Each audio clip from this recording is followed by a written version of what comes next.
समुद्र की गहराइयों में दफन है एक नगरी, एक ऐसी नगरी जिसे स्वर्ग का द्वार कहा गया था। सोने चांदी से जड़ी गलियां, रत्नों से दमकते महल। लेकिन एक दिन सब कुछ समंदर ने निगल लिया। यह कहानी केवल आस्था की नहीं है, यह कहानी विज्ञान की भी है। क्या द्वारिका सचमुच अस्तित्व में थी या यह सिर्फ एक सुंदर कल्पना है?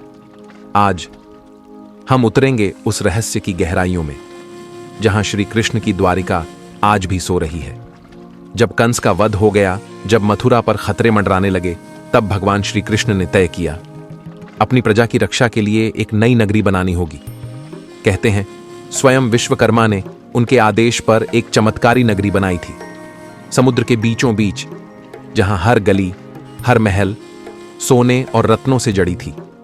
द्वारिका, एक नगरी जो देवताओं के लिए भी ईर्ष्या का कारण थी, जहां समुद्र की लहरें नगरी की दीवारों को चूमती थीं, जहां प्रेम, धर्म और विजय का गान होता था।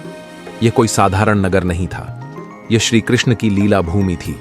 लेकिन स्वर्ण की चमक के पीछे विनाश की आहट थी। महाभारत युद्ध के बाद जब धर्म का पलड़ा हल्का होने लगा, तब गांधारी ने श्री कृष्ण को शाप दिया, जैसे मेरा कुल नष्ट हुआ वैसे ही तेरा कुल भी नष्ट होगा। और समय ने करवट ली।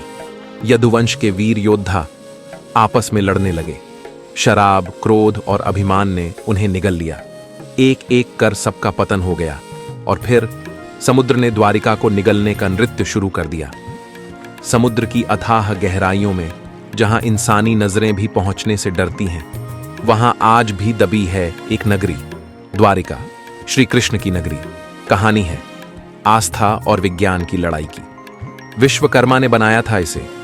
सोने से चमकती गलियां, रत्नों से जड़े महल और समुद्र के बीचों बीच बसी एक दिव्य नगरी। यह थी श्री कृष्ण की राजधानी, द्वारिका।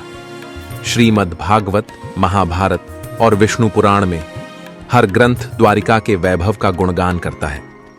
श्री कृष्ण एक राजा, एक योद्धा, एक प्रेमी, जिन्होंने धर्म और न्याय का राज्य स्थापित किया।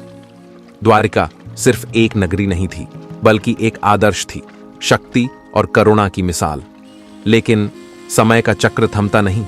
गांधारी का श्राप, आर्षि दुर्वासा का कोप और यदुवंशियों का घमंड, सबने मिलकर रचा विनाश का इतिहास। एक दिन जब भाई भाई में युद्ध हुआ, रक्त से धरती लाल हो गई, यदुवंश नष्ट हो गया। श्री कृष्ण वन में अकेले बैठे थे, शांत, निर्विकार। तभी एक शिकारी ने अनजाने में उनके पैर को हिरण समझकर तीर चला दिया। और फिर जैसे सारी सृष्टि ने कुछ खो दिया हो, श्री कृष्ण ने अपना देह त्याग दिया। जैसे ही श्री कृष्ण ने पृथ्वी छोड़ी, समुद्र ने उठना शुरू किया। लहरें गर्जना करने लगीं, महल डूबने लगे, मंदिर गिरने लगे। देखते ही देखते पूरी द्वारिका समुद्र में समा गई। एक भव्य नगरी एक झपक में गायब हो गई। 1980 के दशक में डॉ.एस.आर. राव के नेतृत्व में समुद्री पुरातत्व विभाग ने खोज शुरू की। गुजरात के ओखा तट से 131 फीट गहराई में पत्थर की दीवारें, स्तंभ और पुरानी गलियां मिली। क्या यह वही द्वारिका है? सीढ़ियां जो समुद्र में जाती थीं, पत्थर के खंभे जिन पर अद्भुत नक्काशी, मिट्टी के बर्तन, तांबे के सिक्के, सबूत कि एक महान सभ्यता यहां मौजूद थी।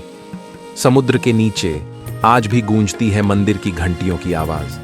कुछ गोताखोरों ने कहा उन्होंने नीचे AUM के चिन्ह की झलक देखी। कहते हैं जब भी कोई सच्चे मन से बुलाता है, द्वारिका आज भी उसे सुनती है। पुराण कहते हैं जब कलयुग अपने चरम पर पहुंचेगा, तब प्रलय के बाद द्वारिका फिर से प्रकट होगी और शायद हमारी आंखों के सामने एक बार फिर श्री कृष्ण की नगरी जीवित होगी। द्वारिका सिर्फ ईंट पत्थरों का शहर नहीं है, यह हमारी श्रद्धा है, हमारी पहचान है। क्योंकि जब तक कृष्ण का नाम इस पृथ्वी पर गूंजेगा, द्वारिका कभी भी पूर्णतः खो नहीं सकती। द्वारिका सिर्फ एक कहानी नहीं है, यह एक सच्चाई है जो समय की रेत में दबी है। और जब कभी हम सच को खोजने की हिम्मत करेंगे, द्वारिका फिर हमें अपना दर्शन देगी। क्योंकि सत्य को दबाया जा सकता है, मगर मिटाया नहीं जा सकता। दफन है श्री कृष्ण की नगरी और वो इंतजार कर रही है तुम्हारे जागने का। अगर आप भी मानते हैं कि द्वारिका एक दिन फिर लौटेगी, तो कमेंट में जय श्री कृष्ण जरूर लिखें। वीडियो को लाइक करें, चैनल को सब्सक्राइब करें और इस दिव्य यात्रा को दुनिया तक पहुंचाएं।